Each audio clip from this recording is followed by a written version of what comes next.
Hello friends, कैसे हैं आप लोग। स्वागत है आपके अपने YouTube channel dear English sir पर। तो बच्चों, आज हम आपको अध्याय 5 यूक्लिड की ज्यामिति का परिचय इससे हम आपको कराएंगे बच्चों। तो आज हमारा प्रश्नावली 5.1 होगा।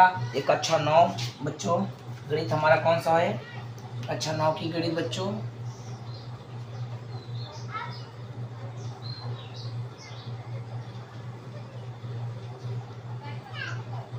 ठीक है, कक्षा 9 गणित अध्याय 5 प्रश्नावली 5.1।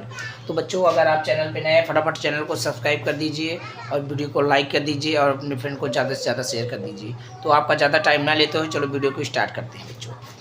तो बच्चों देखते हैं ज्यामिति, थोड़ा जान लेते हैं उसके बारे में बच्चों। ज्यामिति,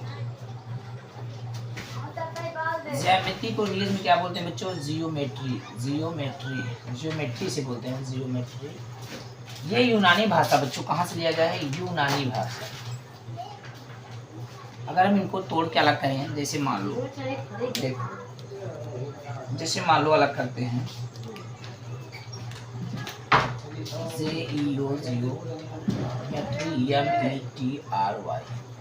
जियो मीन्स होता है पृथ्वी। क्या होता है बच्चों? पृथ्वी। मेट्री मीन्स क्या होता है? मेट्री मीन्स होता है, मेट्रीस या मेट्रीन कह सकते हैं। ये इसका मतलब होता है मापन।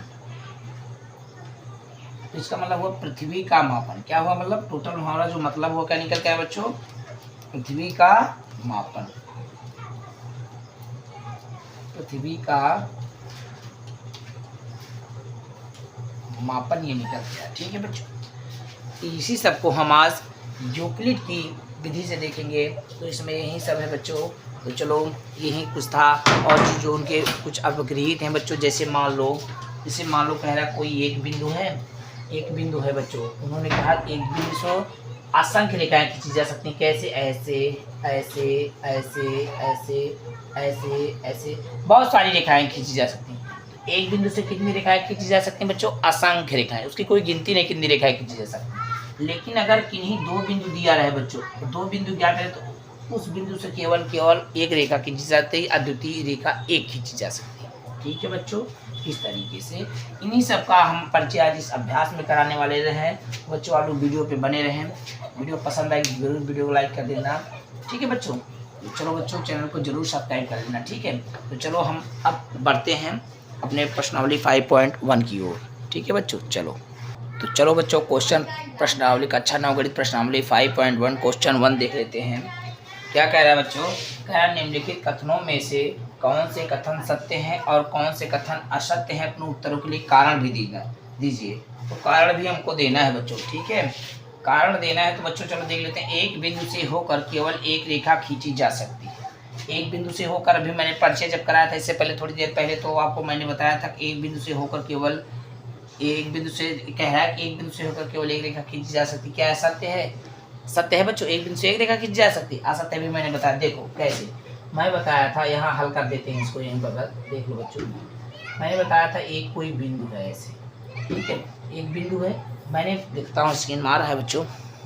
ठीक है, आ रहा है। देखो मैं बोला था कोई बिंदु है, एक बिंदु से बच्चों ऐसे करके अनेक रेखाएं ऐसे गुजर सकती हैं। ठीक है, उसकी कोई गिनती नहीं, असंख्य रेखाएं जा सकती हैं बच्चों, असंख्य रेखाएं ऐसे। ठीक है, ये तो क्या हो गया? ये असत्य है हमारा बच्चों, ये पूर्ण रूप से असत्य है, झूठ है।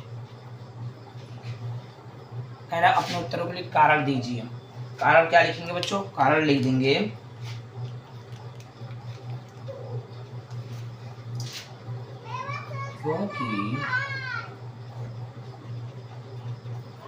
क्योंकि एक बिंदु से अनंत रेखाएं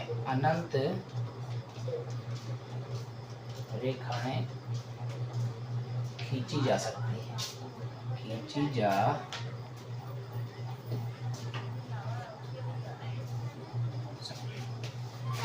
ठीक है, असत्य क्योंकि एक ही बिंदु से अनंत रेखाएं खींची जा सकती हैं। मैंने यहाँ पर इसका एग्जाम्पल दे दिया है। ओके बच्चों, ठीक। दूसरा कह रहा है बच्चों, दो भिन्न बिंदुओं से होकर जाने वाली असंख्य रेखाएं हैं। दो बिंदु दिया रहेगा, क्या असंख्य रेखाएं खींच सकते हो? नहीं, ये तो एकदम टारगेट फिक्स है कि 2 बिंदु है। देखो बच्चों, ये भी क्या है? असत्य है। ठीक है, असत्य कैसे? देखो 2 बिंदु कहीं भी दिया रहेगा, एक बिंदु यहाँ है, एक बिंदु यहाँ है, जो नहीं सीध में है, ये नहीं, ये सीध में नहीं रहेगा। अगर मान लो ये बिंदु कहीं भी रहेगा, यहाँ है मान लो, तब भी ऐसे बनेगा। अगर एक बिंदु यहाँ, एक बिंदु यहाँ है, तब भी एक रेखा बनेगी। एक बिंदु यहाँ, एक बिंदु यहाँ है, तब भी एक रेखा बनेगी। एक बिंदु यहाँ, एक बिंदु यहाँ, तब भी एक रेखा ही बनेगी। ठीक है बच्चों, मैंने आपको कहीं दिखा दिया। तो 2 भिन्न बिंदुओं से होकर जाने वाली असंख्य रेखाएं हैं। नहीं, ये भी क्या है बच्चों? ये हमारा क्या है? असत्य है, टोटल असत्य है। क्योंकि लिखेंगे, कारण देंगे, कारण में ऐसे डैश थोड़ा ऐसे लिखेंगे, इसको ऐसे कर देंगे, क्या लिखेंगे? क्योंकि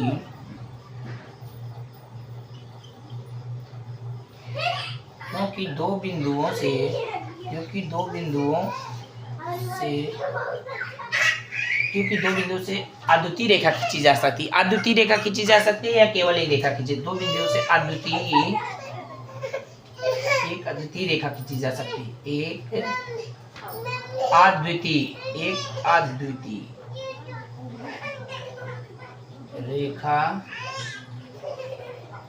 खींची जा सकती है। या लिखेंगे 2 बिंदु से केवल एक रेखा खींची जा सकती है। 2 बिंदु से केवल एक रेखा खींचना संभव है।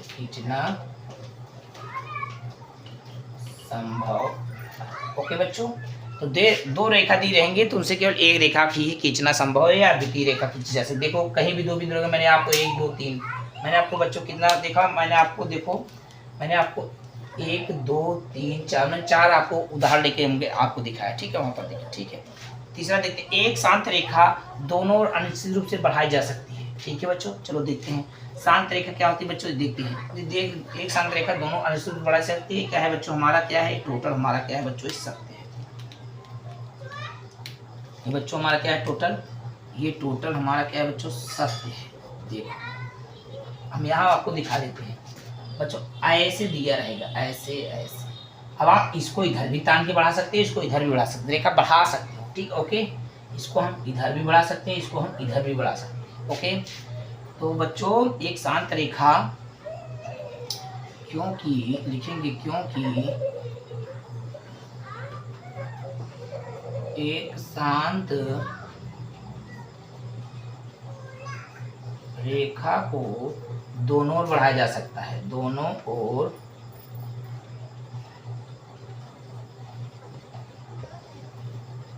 बढ़ाया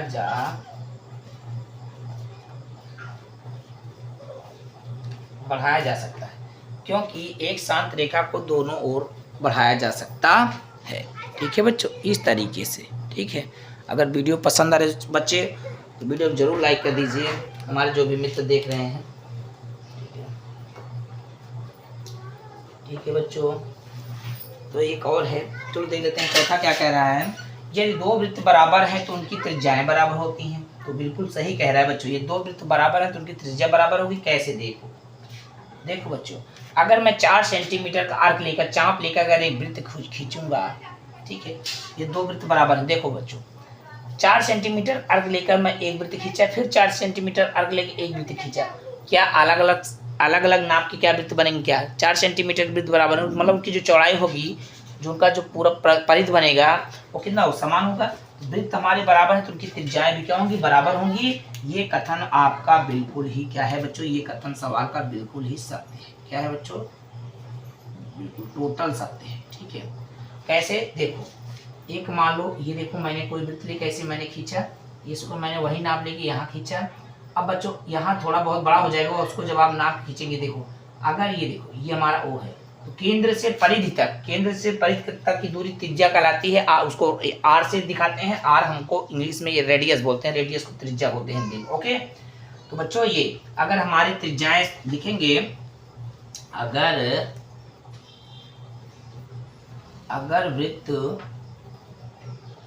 अगर वृत्त बराबर हैं तो त्रिज्या त्रिज्या निश्चित ही बराबर होगी, त्रिज्या निश्चित ही बराबर होगी। ठीक है बच्चों, अगर वृत्त बराबर है तो त्रिज्या निश्चित ही हमारी बराबर होगी। वीडियो पसंद आ रहा है वीडियो लाइक कर दीजिए, जो भी हमारे फ्रेंड देख रहे हैं चैनल को भी सब्सक्राइब कर दीजिए। ठीक है, तो इस तरीके से बच्चों आप इसका स्क्रीनशॉट ले सकते हैं। इसको इरेज करेंगे, वीडियो में आगे बढ़ेंगे। अब देखेंगे एक और दिया है, उसके बाद चलो बच्चों आप इसका स्क्रीनशॉट ले लीजिए। ठीक है, इसको इरेज करेंगे, वीडियो में आगे बढ़ेंगे। चलो बच्चों नेक्स्ट क्वेश्चन देख लेते हैं। क्वेश्चन 1 का 5वां सवाल क्या कह रहा है बच्चों, यदि ए बी बराबर पी क्यू, यदि ए बी बराबर पी क्यू और पी क्यू बराबर एक्स वाई है तो ए बी बराबर ये बराबर इसके एक्स वाई के होगा कि नहीं। तो देखो बच्चों कैसे होगा, सॉल्व करते हैं, देखना ध्यान से। ए बी जो है हमारा बच्चों वो बराबर है पी क्यू के। ओके, अब पी क्यू भी बराबर है किसके, पी क्यू बराबर है एक्स वाई के। तो कह रहा है क्या ए बी बराबर एक्स वाई होगा। तो बच्चों जरा देखो पी क्यू बराबर किसके है, यहाँ देखो पी क्यू बराबर हमारा ए बी के है, तो पी क्यू के स्थान पर मैं भी लिख सकते हैं, ए बी लिख लिया। ए बराबर एक्स वाई है, एक्स वाई हमारा आ गया कि नहीं आ गया, क्योंकि यहाँ लिखेंगे क्योंकि पी क्यू बराबर ए बी है, क्योंकि पी क्यू बराबर क्या है ए बी है, पी क्यू बराबर ए बी है तो पी क्यू स्थान ए बी लेते, ए बी बराबर हमारा एक्स वाई को, क्योंकि हमारा जो पी क्यू था एक्स वाई के बराबर था। आगे नहीं सिद्ध हो गई, नहीं बच्चों प्रूव हो गई, यही कह रहा है, मैंने इसको प्रूव कर दिया। ओके, तो बच्चों वीडियो पसंद आए वीडियो लाइक कर दीजिए, सभी फ्रेंड से बोलना चाहते हैं चैनल को जरूर सब्सक्राइब कर लीजिए। तो चलो बच्चों क्वेश्चन नंबर 2 देख लेते हैं, इसका आप स्क्रीनशॉट ले सकते हैं। आशा करते हैं बहुत अच्छे से समझ गए होंगे। अब क्वेश्चन नंबर 2 देखते हैं, आइए रेस करेंगे, जगह बढ़ेगी थोड़ा सा। चलो बच्चों देखते हैं। तो चलो बच्चों क्वेश्चन नंबर 2 सॉल्व कर लेते हैं। क्या करा है, निम्नलिखित पदों में से प्रत्येक की परिभाषा दीजिए। क्या कह रहे बच्चों, निम्नलिखित पदों में से प्रत्येक की परिभाषा दीजिए। क्या इनके लिए कुछ ऐसे पद हैं जिन्हें परिभाषित करने की आवश्यकता है, वे क्या हैं और आप इन्हें कैसे परिभाषित कर पाएंगे। तो पहला समांतर रेखा की परिभाषा लिख लेते हैं बच्चों। तो समांतर रेखा की परिभाषा हम लिख लेते हैं, बहुत अच्छे तरीके से लिख लेते हैं बच्चों। तो चलो बच्चों समांतर रेखा की परिभाषा देख लेते हैं क्या है। तो समांतर रेखा की परिभाषा बच्चों हम लिख लेते हैं।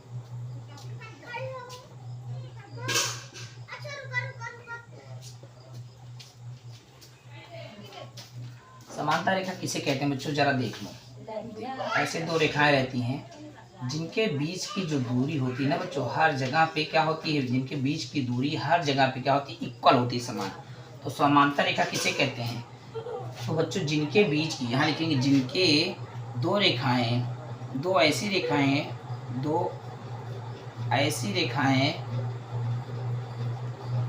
जिनके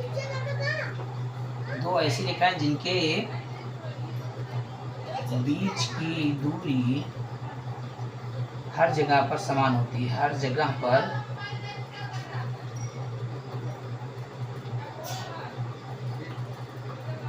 समान होती है, उसे समांतर रेखा कहते हैं, उसे समांतर रेखा कहते हैं, उसे समांतर रेखा कहते हैं। ठीक है बच्चों, ये मैंने आपको उदाहरण दिया है कि ये जैसे ट्रेन की पटरी, ये हर जगह 1 इंच नहीं बच्चों, हर जगह जहाँ नापोगे वहाँ ये दोनों रेखाओं की लंबाई हर जगह इनकी समान है, जैसे पटरी स्केल। ठीक है बच्चों, इस तरीके से। दूसरा देख लेते हैं बच्चों, दूसरा क्या है, लंब रेखा। दूसरा क्या है बच्चों, लंब रेखा। दूसरा हमारा है लंब रेखा। लंब रेखा क्या होता है बच्चों, देखते हैं। लंब रेखा बच्चों जैसे दो रेखाएं हों, अभी आप देख लीजिए, मैं लिख दे रहा हूँ। जैसे दो रेखाएं ऐसे मान लो ये, और ये मान लो ये ऐसे, ये ए बी ये सी डी। बच्चों ये क्या है, ये 90 डिग्री का कोण यहाँ भी बनता है, 90 डिग्री का कोण यहाँ भी बनता है। देखा जाए तो इन पे भी बनता है। तो बच्चों क्या लिखेंगे, दो ऐसी रेखा, दो ऐसी रेखा जो एक दूसरे पर लंबवत होती है, जो एक दूसरे के जो एक दूसरे के लंबवत होती है, जो एक दूसरे के लंबवत होती है तथा 90 डिग्री का 90 तथा 90 अंश का कोण एक दूसरे एक तो ऐसी रेखा जो एक दूसरे के लंबवत होती है तथा 90 अंश का कोण का निर्माण करती है, 90 अंश के कोण का निर्माण करती है। ठीक है, उसे क्या कहते हैं बच्चों? उसे क्या कहते हैं बच्चों? उसे लंब रेखा कहते हैं। उसे क्या कहते हैं? उसे लंब रेखा कहते हैं। उसे लंब रेखा क्या कहते हैं? उसे लंब रेखा कहते हैं। उसे क्या कहते हैं बच्चों? उसे लंब रेखा कहते हैं। ठीक है बच्चों, उसे क्या कहते हैं? दो ऐसी रेखा जो एक दूसरे के लंबवत होती हैं। देखो बच्चों, ये अगर हम देखेंगे, इसको हम ऐसे भी कर सकते हैं बच्चों। अगर हम इसको आपको अच्छे तरीके से समझाना चाहें तो देख लीजिए बच्चों, दो ऐसी रेखा, जैसे मान लो ये और ये, देखो ये एक रेखा ऐसी जा रही है, एक रेखा ऐसी चली गई। अब देखो बच्चों, ऐसे देखेंगे, ये यहाँ भी देखो, ध्यान देखना, आपको हम बता दे रहे हैं, आप ध्यान से देख लीजिए बच्चों। जैसे मान लो एक रेखा ऐसी जा रही है, ध्यान से देखना बच्चों, एक रेखा ऐसी जा रही है, एक ऐसी रेखा आ गई। देखो यहाँ तो 90 डिग्री का बन रहा है, यहाँ भी बन रहा है, लेकिन बच्चों ऐसे इसको करेंगे तो वही रेखा घुमाएंगे बच्चों, यहाँ भी 90 डिग्री बन रहा है, यहाँ भी बन रहा है, मतलब इधर भी 90 डिग्री बनता है और इधर भी दोनों साइड 90 डिग्री बनता है। तो दो ऐसी रेखाएं जो एक दूसरे के लंबवत होती है, 90 अंश के कोण का निर्माण करते हैं, उसे लंब रेखा कहते हैं। तो बच्चों अब आप समझ गए होंगे, अगर हम इसको ऐसे लिखेंगे तो आप समझ जाएंगे कि कोण ADC बराबर है हमारा कोण BDC, कोण BDC, तथा अब दूसरा वाला दिखा देते हैं बच्चों। ये हो गया ऐसे, ठीक है, और दूसरा वाला भी अगर उसको करेंगे तो यही होगा। ठीक है बच्चों, अरे इसको ऐसे करेंगे तब भी वही नाम आएगा, इसको ऐसे करेंगे तब भी नाम आएगा, तो 90 डिग्री का कोण ही बनता है, बस इतना ही। ठीक है बच्चों, ये हो गया हमारा लंब रेखा। अब तीसरा देखते हैं बच्चों, रेखाखंड। तीसरा क्या देखते हैं बच्चों? तीसरा है हमारा रेखाखंड। रेखाखंड, ठीक है बच्चों। तो रेखाखंड क्या होता है बच्चों? देखो, कोई रेखा है ऐसे, मान लो इस पे मैंने दो बिंदु ले लिया, ये और एक रेखा का मैंने दो खंड कर दिया, ये रेखा खंड हो गया बच्चों। तो ऐसी रेखा, ठीक है बच्चों, तो सॉरी बच्चों, देखो क्या लिखेंगे बच्चों? लिखेंगे ऐसी रेखा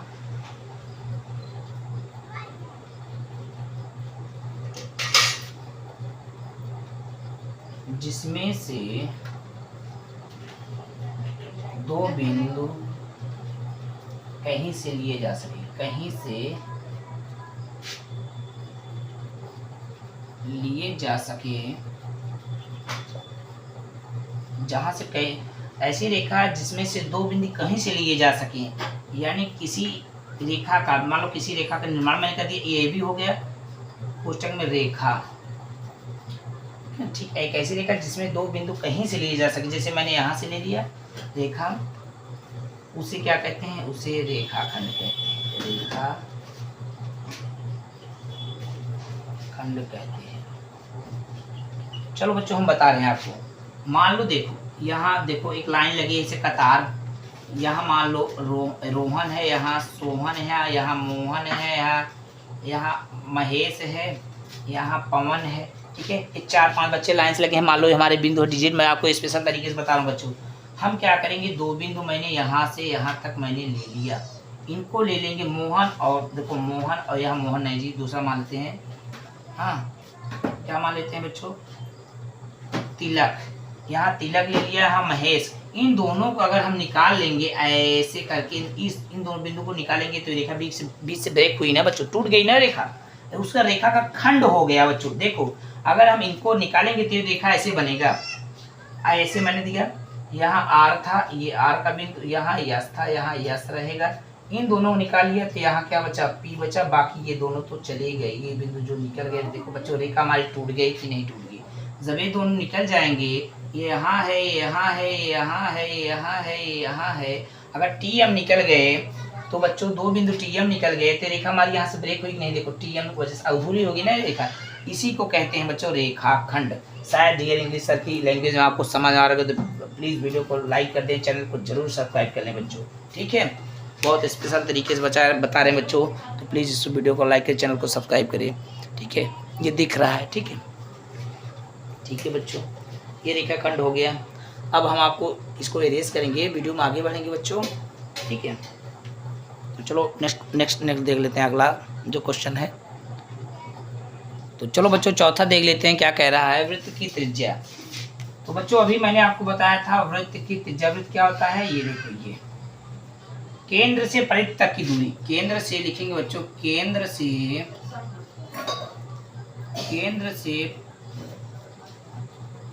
परिधि तक की दूरी,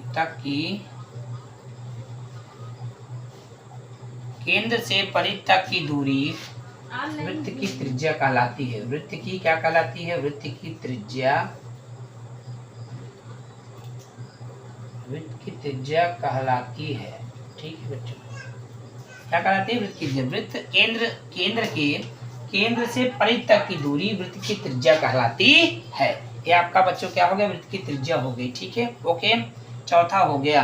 अब पांचवा देख लेते हैं बच्चों। पांचवा क्या कह रहा है, वर्ग। क्या कह रहा है बच्चों, पांचवा वर्ग।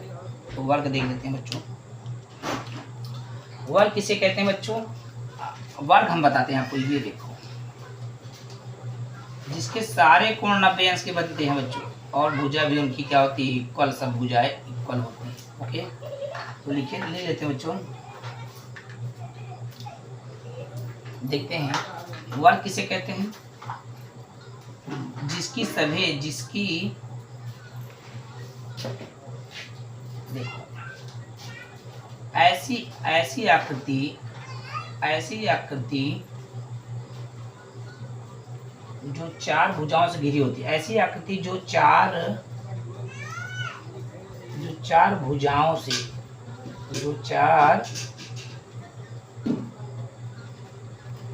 ऐसी आकृति जो चार भुजाओं से घिरी होती है तथा सभी भुजा समान होती है। सभी भुजा जो होती है, सभी भुजा समान होती है तथा प्रत्येक बिंदु पर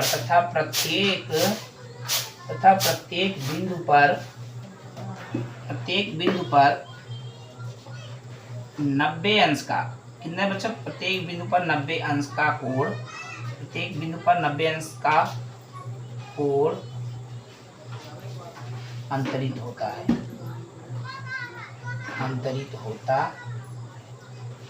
उसे वर्ग कहते हैं। क्या साइड इक्वल होते हैं बच्चों। अगर ये 4 होगा तो ये भी 4 होगा, ये भी 4 होगा, ये भी 4 होगा, और सभी कोने पे, जैसे मान लो ABCD, जो सारे 4 जो कॉर्नर होते हैं सभी कोनों पे, यानी सभी जो प्रत्येक बिंदु होते हैं ABCD, सब पर 90 डिग्री अंश का कोण अंतरित होता है, उसे वर्ग कहते हैं बच्चों। वीडियो पसंद आए वीडियो को लाइक कर दीजिए, चैनल को जरूर सब्सक्राइब कर लीजिए, लाल बटन को दबाकर डियर इंग्लिश सर को चैनल को सब्सक्राइब कर लीजिए, ठीक है बच्चों। तो चलो बच्चों, अब हम देखते हैं प्रश्न तीसरा देख लेते हैं बच्चों। तो देख लेते हैं, आप इसका स्क्रीनशॉट ले सकते हैं, ठीक है। चलो प्रश्न नंबर तीसरा देखते हैं। तो बच्चों पिछले क्वेश्चन में थोड़ा सा रह गया था, उसमें क्या कह रहा है, कह रहा था जिन्हें परिभाषित करने की आवश्यकता है वे क्या हैं और आप इन्हें कैसे परिभाषित कर पाएंगे। जिन्हें परिभाषित बच्चों, तो उन्हें परिभाषित करने की आवश्यकता क्या है, बिंदु और रेखा। क्या है बच्चों, बिंदु और रेखा, ठीक है। बिंदु और रेखा क्या है, परिभाषित करने की जरूरत है। क्या है, परिभाषित करने की, बिंदु और रेखा परिभाषित करने की जरूरत है। क्या वे क्या है, ठीक है, और आप इन्हें कैसे परिभाषित कर पाएंगे। तो हम इन्हें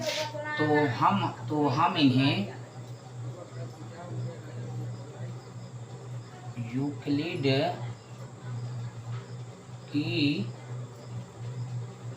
ज्यामिति के अभिगृहित से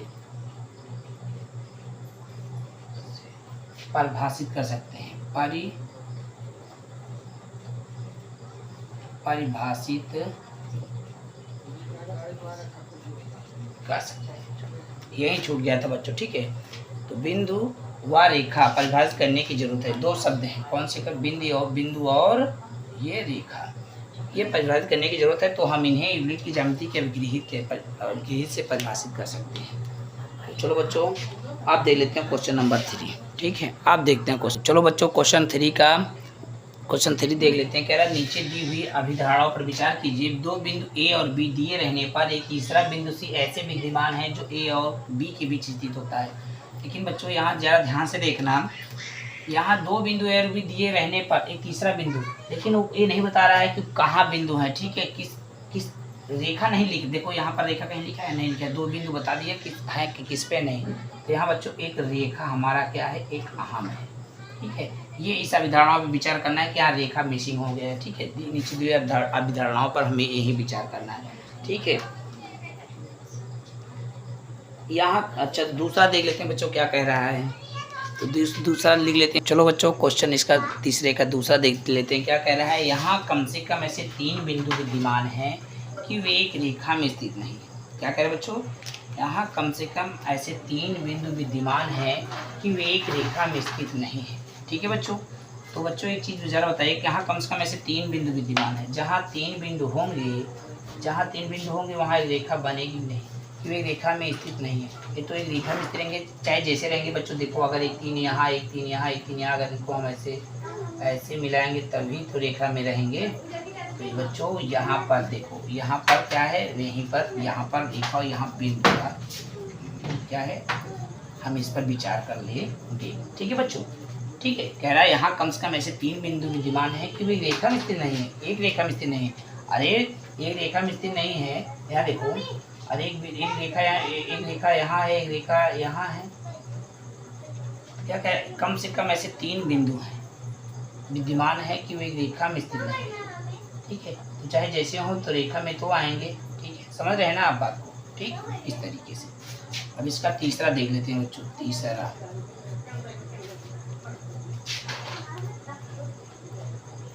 तीसरा नहीं बच्चों, 2 ही है। इसका और क्या कह रहा है देख लेते हैं। कह रहा है क्या इन अवधारणाओं में कोई अपरिभाषित शब्द है, क्या अवधारणाएं अविरोधी हैं। तो बच्चों कह रहा है क्या इन अवधारणाओं में कोई अपरिभाषित शब्द है। तो अपरिभाषित शब्द हैं, अपरिभाषित शब्द बच्चों, अपरिभाषित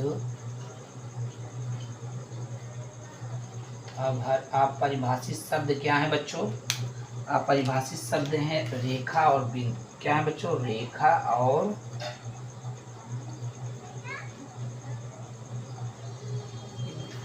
ठीक है। और क्या कह रहा है, ये अपरिभाषित शब्द है, ठीक है। और क्या कह रहा है, क्या ये अभिधारणाएं अविरोधी हैं। नहीं, ये अभिधारणाएं अविरोधी नहीं, ये अभिधारणाएं अविरोधी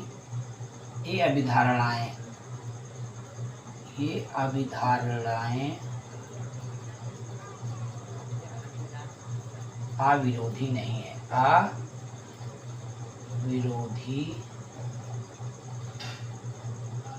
नहीं है, मतलब एक दूसरे का विरोध नहीं करती है, ठीक है बच्चों। ये नहीं, ये अभिधारणाएं अविरोधी नहीं, मतलब ये अभिधारणाएं एक दूसरे का विरोध नहीं करती हैं। तो बच्चों वीडियो पसंद आए वीडियो को प्लीज़ लाइक कर दीजिए, चैनल को जरूर सब्सक्राइब कर लीजिए। कह रहा है क्या ये यूक्लिड की अवधारणाओं में से प्राप्त होती हैं, स्पष्ट कीजिए। हाँ, ये यूक्लिड के ही लिखेंगे, हाँ लिखेंगे, हाँ ये यूक्लिड की अवधारणाओं से ही प्राप्त होती है। हाँ ये यूक्लिड के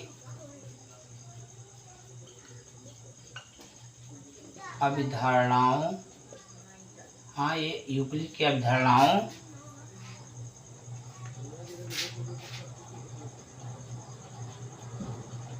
से प्राप्त होती है, ठीक है बच्चों। हाँ ये यूक्लिड की अवधारणाओं से प्राप्त होती है। तो 2 बिंदु ए और बी दिए रहने पर एक तीसरा बिंदु सी ऐसे विद्यमान है, ए और बी के बीच स्थित होता है, ठीक है बच्चों। अरे ए और बी ऐसे दिया रहेगा, कह रहा है दो बिंदु ए और बी दिए रहने पे मान लो ए और बी दिया है, ठीक है बच्चों, ए और बी दिया है, एक तीसरा बिंदु सी, तीसरा बिंदु कहाँ है, यहाँ मान लो सी विद्यमान जो ए और बी के बीच स्थित होता है, ठीक है। लेकिन बच्चों इसमें एक रेखा में इसको देना चाहिए, तो रेखा नहीं तो रेखा इसका, इसमें क्या है, यहाँ कम से कम ऐसे 3 बिंदु विद्यमान है कि वे एक रेखा में स्थित नहीं है। आप परिभाषित शब्द है, क्यों बच्चों, यहाँ कम से कम ऐसे 3 बिंदु है कि वे रेखा में स्थित नहीं है। और 3 बिंदु बच्चों कैसे हो सकते हैं, एक जैसे बिंदु देखो ना, एक कि वे एक रेखा में स्थित नहीं है, एक रेखा में तो बिंदु रहते ही बच्चों, तो परिभाषित शब्द क्या है, बिंदु, ठीक है, ठीक है, एक रेखा में तो बिंदु रहते ही हैं, तो क्या है बच्चों, बिंदु हमारा परिभाषित शब्द है। और क्या कह रहा है कि अपरिभाषित शब्द कौन कौन से, रेखा और बिंदु अपरिभाषित शब्द हैं, ठीक है। दूसरा क्या है, ये अवधारणाएं क्या एक दूसरे के विरोधी है, नहीं, ये अवधारणाएं एक दूसरे की विरोधी नहीं, यानी अविरोधी है, ठीक है, नहीं ये अवधारणाएं अविरोधी, ये नहीं ये अवधारणाएं अविरोधी नहीं है, लिख देते हैं अंतिम में लिखे ना, ये अवधारणाएं अविरोधी नहीं है, मतलब ये अवधारणाएं जो एक दूसरे का विरोध नहीं करती हैं। और ये धारणा हमें कहाँ से प्राप्त होती है, हाँ ये हमें यूक्लिड की अवधारणा, क्या करें, क्या यूक्लिड की अवधारणा से प्राप्त होती है, तो हाँ ये यूक्लिड की अवधारणाओं से प्राप्त होती है, ठीक है बच्चों। इस तरह से आपका क्वेश्चन नंबर 3 हो गया। क्वेश्चन नंबर 4 देख लेते हैं, आप इसका स्क्रीनशॉट ले सकते हैं, वीडियो में आगे बढ़ेंगे बच्चों, ठीक है। तो चलो बच्चों क्वेश्चन नंबर 4 देख लेते हैं। इसका कह रहा है ये दो बिंदु ए और बी के बीच एक बिंदु सी ऐसा स्थित है, AC बराबर BC है, तो सिद्ध कीजिए कि AC बराबर हाफ AB है, एक आकृति खींचकर इसे स्पष्ट कीजिए, ठीक है बच्चों। तो चलो बच्चों A और B के बीच एक बिंदु C ऐसा स्थित है, चलो खींच लेते हैं, यहाँ हल कर लेते हैं बच्चों, यहाँ हल लिख देते हैं, ठीक है, ऐसे करेंगे बच्चों, ऐसे, यहाँ A है, यहाँ B है, कह रहा C ऐसा स्थित है, AC बराबर BC है, ऐसा है बच्चों, यहाँ बीचों बीच है, AC बराबर BC है, ठीक है। तो सिद्ध कीजिए कि, सॉरी बच्चों, तो कह रहा सिद्ध कीजिए AC बराबर हाफ AB, एक आकृति खींच के इसे स्पष्ट कीजिए। तो बच्चों चलो इसको सॉल्व करते हैं। यहाँ हम बच्चों हम देखते हैं कि AC बराबर, ठीक है, AC बराबर है ये किसके, BC के, ठीक है, AC बराबर BC है। अगर हम लिखेंगे AB बराबर टोटल, ये टोटल बच्चों इतना बराबर इन दोनों का योग होगा, AB बराबर क्या होगा, AC प्लस BC, ये दोनों मिल के तब इसके बराबर होंगे AB के, ये टोटल के। तो बच्चों हम जानते हैं, लेकिन AC बराबर क्या होता है, BC, AC बराबर क्या होता है बच्चों, BC। तो बच्चों यहाँ जरा देखना, लेकिन BC बराबर क्या होता है, BC, चाहे AC बराबर BC लिख दो, चाहे BC बराबर AC लिख दो, तो BC बराबर ले लेते हैं, तो AB बराबर हो जाएगा बच्चों, AC है तो हमारे पास BC बराबर AC लिख दें, ओके। चूँकि लिखेंगे, चूँकि BC बराबर AC है, ओके, चूँकि BC बराबर AC है तो मैंने BC के स्थान पे AC रख दिया, ठीक, ओके। अब AB बराबर क्या करेंगे बच्चों, AC मिलके 2AC हो गया कि नहीं।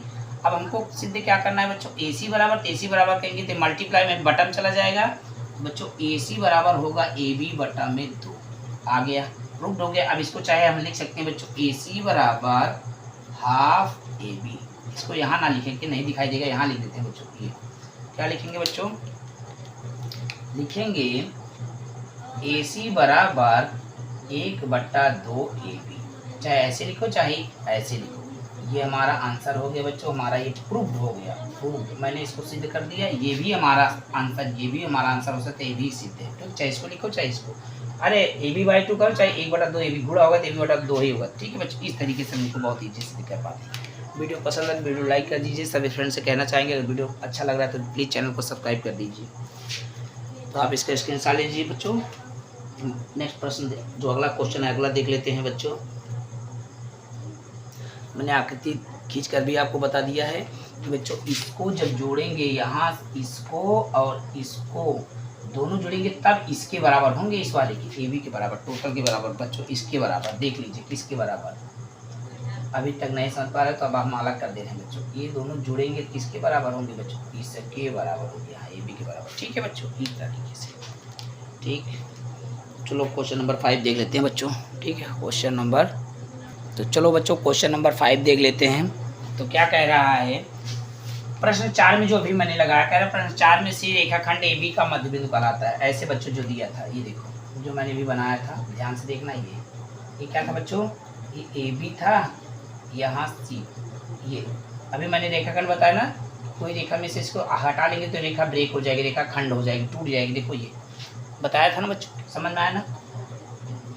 ये देखो ये ओके, यहाँ हमारा सी था, ये हमारा मध्य बिंदु सी था। ठीक है, क्या था बच्चों, यहाँ लिख लेते हैं सही से, यहाँ सी था। ठीक है, कह रहा है प्रचार में सी रेखाखंड ए बी का मध्य बिंदु कहलाता है। सिद्ध कीजिए कि एक रेखाखंड का एक और केवल एक ही मध्य बिंदु होता है। तो चलो बच्चों सिद्ध कर लेते हैं। यहाँ एक बिंदु और हम मान लेते हैं कोई, यहाँ पर हम कोई एक बिंदु और सी डैश मान लेते हैं। ठीक है, अब इसको हम सिद्ध करते हैं। तो चलो बच्चों देखते हैं कैसे। जरा देखो बच्चों, यहाँ पर क्या है, जब लिखेंगे जब सी मध्य बिंदु, जब सी मध्य बिंदु हो तब देखते हैं। ठीक है, क्या देखते हैं बच्चों, देख लेते हैं। जब सी हमारा मध्य बिंदु रहेगा तो अभी मैंने आपको बताया था कि बच्चों ए सी बराबर होगा, ए सी प्लस बी सी बराबर होगा किसके, टोटल के ए बी के। मैंने आपको बताया था ए सी प्लस बी सी मिलकर ए बी बनाएंगे, ये बताया था। ठीक है, ये बताया था ना बच्चों। अब आपको हम बता रहे हैं बच्चों, जब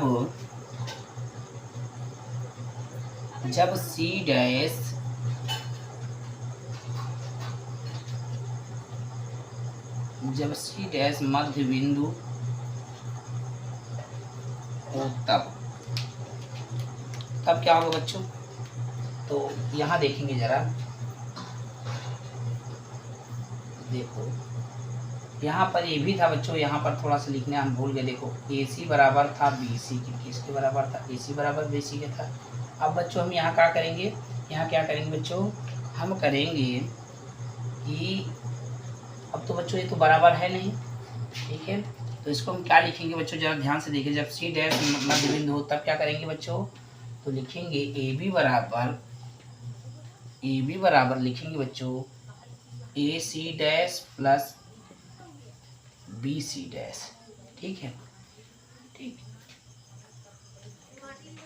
और यहाँ लिखेंगे बच्चों A C dash is not equal to B C dash. Okay, ठीक है, ठीक है। तो बच्चों एक चीज़ ज़रा देखते हैं, ए बी बराबर दोनों में है, ये देखो। तो चलो बच्चों हम इसको देख लेते हैं। ठीक है, तो लाइट का प्रॉब्लम आ रहा है बच्चों, चलो बच्चों देख लेते हैं। यहाँ भी ए बी बराबर ए सी बराबर बी सी दिया है। देखो यहाँ ए बी बराबर दिया ए सी प्लस बी सी, और यहाँ A C dash plus B C dash दिया है। चलो हम ए बी बराबर इसको लिख लेते हैं, ए सी प्लस बी सी बराबर, ये बराबर हमको मैंने इसके स्थान रखा है। ठीक है बच्चों, मैंने इसके स्थान पे इसको रख दिया, बराबर A C dash plus B C dash. ठीक है बच्चों, ठीक। ये बताइए बच्चों, यहाँ ए सी जो है ए सी डैश के बराबर है, ए सी डैश के बराबर है। जरा देखो ए सी जो है ए सी डैश के बराबर है बच्चों, नहीं है ना। तो यहाँ एक चीज़ और हो सकता है बच्चों। ठीक है, यहाँ देखना क्या हो सकता है। देखो ये हो गया बच्चों, देखो क्या करना, ए बी का मध्य बिंदु सिद्ध कीजिए कि क्या रेखाखंड का एक और केवल एक ही मध्य बिंदु होता है। तो बच्चों जरा देखो, ए सी और बी सी जोड़ेंगे, ए सी और बी सी जोड़ेंगे तो क्या बनता है बच्चों, ए बी बनता है।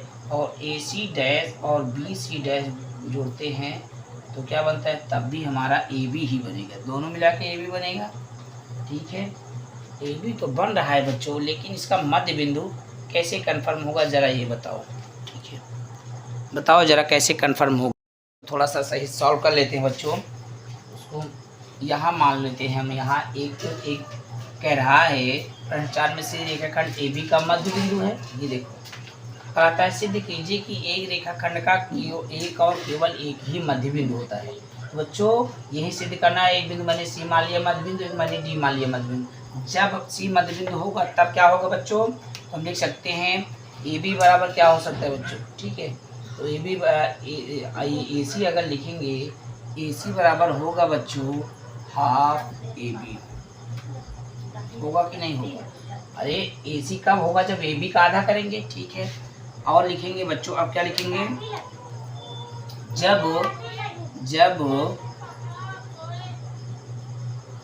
मध्य बिंदु डी हो तब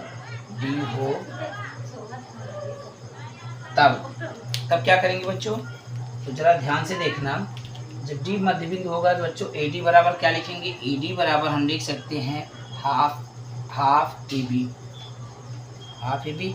जब मैंने ए डी को मध्य बिंदु माना है तो ए डी कब निकलेगी? जब ए बी का हम आधा करेंगे, ठीक है, क्योंकि हम मान के चल रहे हैं, माना है, ये माने बच्चों, जब सी मध्य बिंदु होता माना है, यहाँ पर क्या है बच्चों, मैंने सपोज किया है, दोनों को मान के लगा रहे हैं, वही तो सिद्ध करना है कि एक और केवल एक ही मध्य बिंदु होता है। तो बच्चों जरा आप देखिए, यहाँ पर हमारा देखिए जरा ध्यान से, यहाँ पर हमारा ये और ये हाफ ए बी बराबर है, तो इसके स्थान पर हम ए सी लिख सकते हैं। तो ए डी बराबर हम लिखेंगे बच्चों ए सी, ए डी बराबर ए सी, यानी जो मेरे जो बिंदु आ रहे हैं दोनों एक ही जगह पे आ रहे हैं। ए डी बराबर है ए सी, मतलब ए डी बराबर ए सी, तब गृहीत एक से यूक्लिड की अवगृहीत एक से अवगृहीत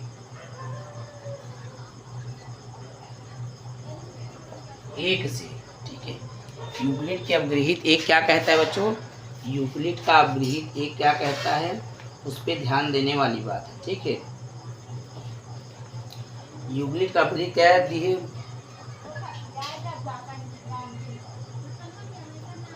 ठीक है बच्चों, तो कह रहा है, तो उसको बच्चों जो अवगृहीत है, तब ए जरा देखो, ए डी बराबर ए सी, मतलब बच्चों अगर हम लिखेंगे, कह रहा है ए डी बराबर किसके कह रहा है बच्चों? ए सी, ये ए डी बराबर ए सी, यानी हमारा अगर ए डी बच्चों, हमारा ए डी मान लेते हैं, अगर हमारा ए डी 4 है तो ए सी कितना होगा? 4 होगा, यानी मध्य बिंदु हमारा क्या होगा? 1 होगा। तो बच्चों लिखेंगे रेखाखंड का केवल एक ही मध्य बिंदु, तो क्या है रेखाखंड ए बी का। तो यहाँ सवाल क्या था बच्चों? सवाल था सिद्ध कीजिए कि एक रेखाखंड का एक और केवल एक ही मध्य बिंदु होता है। तो बच्चों सिद्ध हो गया है, हमारा प्रूव्ड हो गया है कि एक रेखाखंड का एक ही मध्य बिंदु होता है। एक रेखाखंड का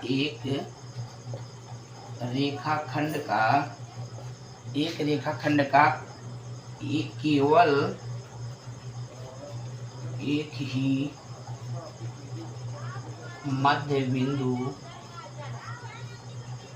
मध्य बिंदु होता है, ठीक है बच्चों, ये होता है। स्क्रीन में कटा तो नहीं कट रहा है बच्चों, ठीक है। अगर वीडियो पसंद आ रहा है तो प्लीज़ वीडियो को लाइक कर दीजिए, चैनल को जरूर सब्सक्राइब कर दीजिए, जो भी हमारे बंधु देख रहे हैं, ठीक है बच्चों। देखो अभी मैंने समझा, अगर ए डी बराबर ए सी आया है हमारा, ए डी बराबर ए सी, क्योंकि देखो बच्चों ए सी, अगर हम ए सी को मध्य बिंदु मानते हैं तो ए सी कब आएगा? जब ए बी का आधा कर देंगे। कैसे करेंगे इसको भी समझ, अगर मान लो एक टोटल दिया है 8, ए सी अगर हमारा मध्य बिंदु है, तो मध्य बिंदु मतलब बाइसेक्ट हो रहा है, समद्विभाजित हो रहा है बराबर, तो मध्य बिंदु है बच्चों, तो ये कितना होगा? 4, जब 8 का हम आधा करेंगे, 2 चौका 8, 4 आएगा। तो बच्चों इस तरीके से मैंने इसका अब आधा कर दिया है, ए बी को मैंने आधा कर दिया, तो हो गया ए सी। अब ए डी कब आएगा बच्चों? अगर ए डी को मैंने मध्य बिंदु, जब मध्य बिंदु मैंने डी को मान लिया हो, जब मध्य बिंदु डी हो तो तब क्या करेंगे? तो ए डी कब निकलेगी? जब ए बी का आधा करेंगे बच्चों। तो हाफ ए बी दोनों बराबर हैं, तो ए सी बराबर half A B, A D बराबर हाफ ए बी, मतलब दोनों के बराबर हाफ ए बी, तो ए सी बराबर ए डी लिख देंगे। अगर ए डी हमारा 4 है तो ए सी भी इस हिसाब से अगर देखेंगे, इस लाजे से, अगर ए डी हमारा 4 है तो ए सी भी हमारा क्या होगा? 4 होगा, तो यानी मध्य बिंदु एक ही होगा, ठीक है बच्चों। आशा करते हैं बहुत अच्छा वीडियो पसंद आया होगा। तो चलो बच्चों आप इसका स्क्रीनशॉट ले सकते हैं, क्वेश्चन नंबर इसका हम 6 देख लेते हैं, ठीक है। तो चलो बच्चों क्वेश्चन नंबर 6 देख लेते हैं। तो चलो बच्चों एक क्वेश्चन देख लेते हैं, क्वेश्चन नंबर 6 देख लेते हैं। क्या कह रहा है? कह रहा है आकृति में यदि ए सी बराबर बी डी है तो सिद्ध कीजिए कि ए बी बराबर सी डी, ठीक है बच्चों। तो ये सिद्ध करना है, तो जरा ध्यान से देखना बच्चों। ए सी बराबर ए डी दिया है, हमारा क्या है बच्चों? दिया है ए सी बराबर बी डी। सिद्ध करना है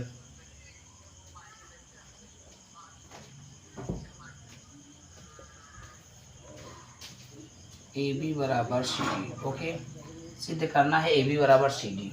तो बच्चों चलो ध्यान से देखना, पहले हम लिखते हैं ए सी बराबर बी डी। ए सी हमें कब मिलेगा बच्चों, ए सी हमें कब मिलेगा बताओ जरा। जैसे मान लो, अब मान लो ये रेखा मैंने खींचा ए सी डी। ए सी कब मिलेगा हमें बताइए, जब हमें सी डी हटा देंगे। ठीक है, क्या हटा देंगे, सी डी, ए सी मिलेगा। अरे ए सी हमें कब मिलेगा बच्चों, जब हम, ठीक है, इस तरीके से जरा ध्यान से समझना बच्चों। अगर हम ए सी माइनस कितना कर देते हैं, ठीक है, जरा ध्यान से देखना बच्चों। ए बी हमें कब मिलेगा, जब हम ए सी में क्या करेंगे बच्चों, यहाँ देख लो जरा समझो। ए बी हमें कब मिलेगा, जब हम क्या करेंगे, बी सी घटा देंगे। ए बी हमें तब मिलेगा जब ए बी, देखो अगर एक रेखा खींचा ए बी सी है तो ए बी कब मिलेगा, जब बी सी घटा देंगे। ठीक है, समझ रहे हो ना। तो बच्चों A C minus B C. Okay, ए सी में से बी सी घटाएंगे तो मिलेगा ए बी। लेकिन बच्चों एक चीज़ ये बताइए, अगर हम वो जो यूक्लिड का जो प्रमेय उसके 3 से हिसाब चलेंगे, अग्रगेट 3 से बच्चों की बराबर में से अगर बराबर घटाया जाए तो क्या आता है, उसका सिर्फ वो बराबर आता है। ठीक है बच्चों, तो जरा देखो बी डी में अगर हम बी सी घटा दें, बी डी में अगर हम बी सी घटा दो तो क्या सी डी नहीं मिल जाएगा, ये बताइए। अब बताओ, ऐसे है तो बच्चों ये बी सी डी है। अगर हम बी डी में और बी सी घटा दें तो हमको सी डी मिल जाएगा कि नहीं मिल जाएगा। अगर हम मिटा देंगे इसको, बी डी में कह रहा है, बी डी में अगर हम बी सी घटा देंगे तो हमको सी डी मिल जाएगा कि नहीं मिल जाएगा, इसके बराबर मिलेगा ना। अगर इतना हम मिटा दें ऐसे मिलेगा ना सी डी। ये देखो इस हिसाब से किया तो मैंने दोनों में बी सी घटा दिया। इस हिसाब से क्या हो गया बच्चों, हम क्या लिख सकते हैं, तो A C minus B C बराबर क्या आ गया, ए सी माइनस बी सी बराबर हमको मिल गया A B. A C minus B C बराबर क्या मिल गया बच्चों, ए बी। और B D minus B C, B D minus B C, B D में से मैंने बी सी घटा दिया। देखो बच्चों इतने में से इतना घटाया तो बचा सी डी, कितना बचा सी डी। और ए सी में से मैंने बी सी को निकाल दिया, बचा ए बी। अब हमको यही सिद्ध करना था बच्चों, ये सिद्ध हो गया कि नहीं सिद्ध हो गया, जरा बताओ ये हमारा प्रूव हो गया कि नहीं प्रूव हो गया। ठीक है, इस तरीके से बच्चों आपको करना है। जो दिया है उसमें से देखो क्या लाना है, हमको लाना था ए बी। तो बच्चों हमको ए सी, देखो ए सी दिया है ना, ए सी में से क्या घटा देंगे कि ए बी आ जाएगा। तो ए सी में से अगर हम बी सी घटा देंगे, ए सी में से अगर हम बी सी, देखो ए सी में से अगर हम बी सी घटा देंगे तो ए बी ही तो बचेगा यहाँ पर। देखो ए सी है, बी सी निकाल दिया। अरे ऐसे बच्चों देखो ए सी, अभी मैंने बताया ना ए सी है, देखो ये आपके सामने ए सी है, मैंने बी सी को निकाल दिया तो बचा क्या, ए बी बचा कि नहीं बचा। ठीक है, तो ए बी आ गया। अब ये देखो क्या है बच्चों, बी डी है, बी डी में से मैंने बी सी निकाल दिया, यहाँ से निकाल दिया तो ये सी डी बचा कि नहीं बचा, ये भाग मैंने निकाल दिया। ठीक है, यही तो मैं आपको समझा रहा हूँ। ये सी है, ये बी है, समझ में आ गया होगा बच्चों। ओके, तो अगर वीडियो पसंद है वीडियो को लाइक कर दीजिए, चैनल को जरूर सब्सक्राइब कर दीजिए, लाल बटन को दबाइए और डी सर के चैनल को सब्सक्राइब कर दीजिए। अपने फ्रेंड को ज़्यादा से ज़्यादा शेयर कीजिए बच्चों। तो आप इसका स्क्रीनशॉट लीजिए बच्चों। हम नेक्स्ट क्वेश्चन देखिए, क्वेश्चन नंबर 7 देखेंगे बच्चों। तो आप इसका स्क्रीनशॉट ले लीजिए बच्चों। क्वेश्चन नंबर 5 क्या कह रहे हैं बच्चों, क्वेश्चन नंबर 5 का है, यूक्लिड के अवगृहीतों की सूची में दिया हुआ अवगृहीत 5 एक सर्वव्यापी सत्य क्यों माना जाता है। अवगृहीत 5 क्या, किसके बारे में चर्चा किया है बच्चों, अवगृहीत 5 किसके बारे में चर्चा किया देख लेते हैं। अवगृहीत 5, अवगृहीत 5 सर्वव्यापी सत्य कह रहा है, सर्वव्यापी सत्य।